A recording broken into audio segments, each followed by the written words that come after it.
Hoy nos metemos de lleno en un tema, bueno, bastante oscuro. El proyecto MK Ultra de la CIA. Tenemos aquí unos extractos de MK Ultra, el oscuro proyecto de control mental de la CIA. Exacto, un proyecto que se movió en plena Guerra Fría, sobre todo entre los años 50 y 70. Y el objetivo, pues, tela. Investigar y desarrollar técnicas de control mental, manipulación del comportamiento. Suena a ciencia ficción casi, pero fue real. El nombre ya impone, ¿no? MK por Mind Control, dicen, y Ultra por secreto total. Eso es, máximo secreto. Y fíjate, desde el principio la cosa apuntaba a que los límites éticos, bueno, se los saltaron bastante. Sí, porque hablamos de métodos muy extremos. Drogas, electroshock, hipnosis. Se mencionan más de 150 subproyectos. Y lo peor, con gente que no tenía ni idea, participantes involuntarios. La escala cuesta hacerse a la idea. Claro, piensa en el contexto. Guerra Fría, paranoia total. La sensación de que cualquier medio valía para ganar ventaja.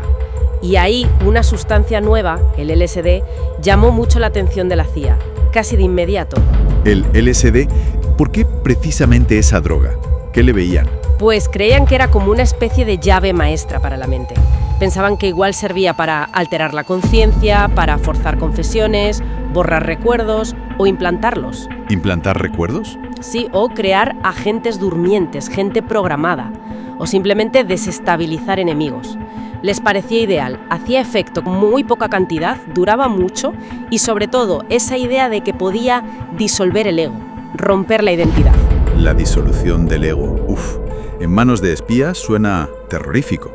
¿Y cómo llevaron eso a la práctica? ¿Qué tipo de experimentos hicieron? Pues se tradujo en abusos, la verdad, abusos sistemáticos.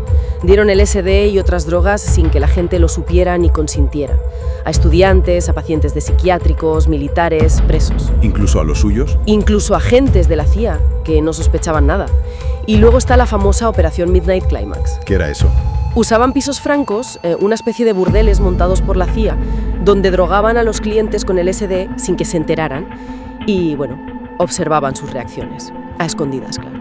Es difícil de creer. Y no solo fueron drogas, ¿verdad? No, que va. Usaron terapia electroconvulsiva, pero a lo bestia, muchísimo más allá de cualquier uso médico. A veces la combinaban con drogas o con dejar a la gente aislada sin estímulos durante días. O en comas inducidos. ¿Para qué? ¿Con qué fin? La idea loca era como intentar borrar la mente, hacer un reset, digamos, para luego intentar reprogramarla. Y también le dieron mucha caña a la hipnosis, a ver si podían inducir amnesia o controlar lo que la gente hacía. Mencionaste agentes drogados sin saberlo. El caso de Frank Olson es quizá el más conocido, ¿no? Un científico de la propia CIA. Sí, exacto.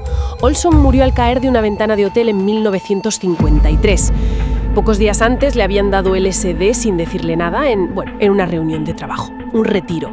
Su caso es trágico, sí, un símbolo de hasta dónde llegaron, incluso internamente. Pero no fue el único, claro. No.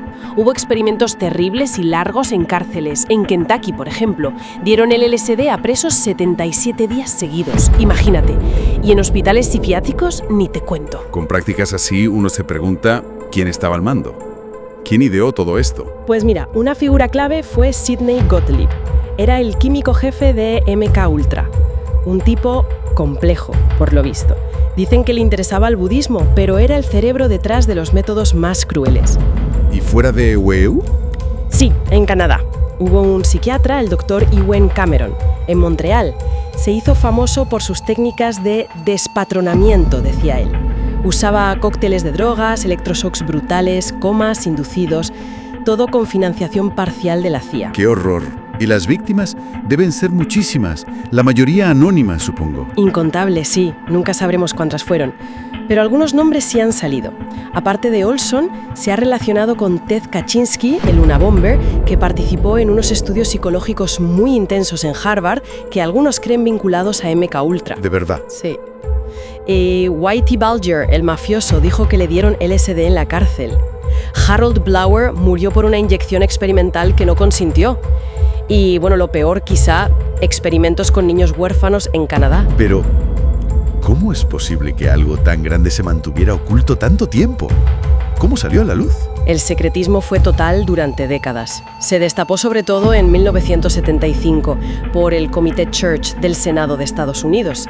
Estaban investigando abusos de las agencias de inteligencia. Y bueno, salió esto. ¿Y los archivos? Ahí está la cosa.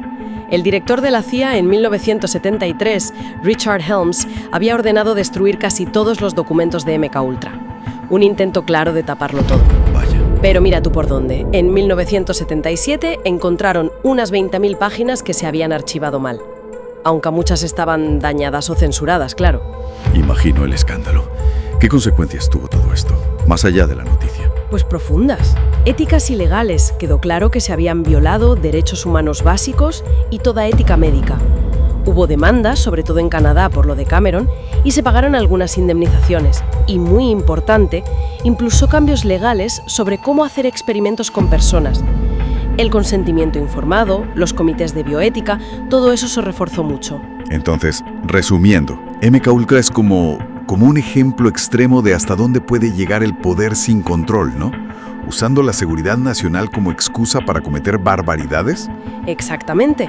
Y es curioso porque, aunque no lograron el control mental total, esa fantasía de película del agente programado, lo que sí consiguieron fue destrozar vidas y minar la confianza en las instituciones, claro.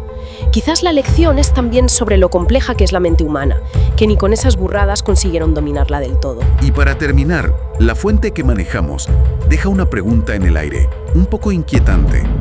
¿Terminó todo esto realmente cuando se canceló MKUltra oficialmente? Esa es la gran duda que queda flotando, sí.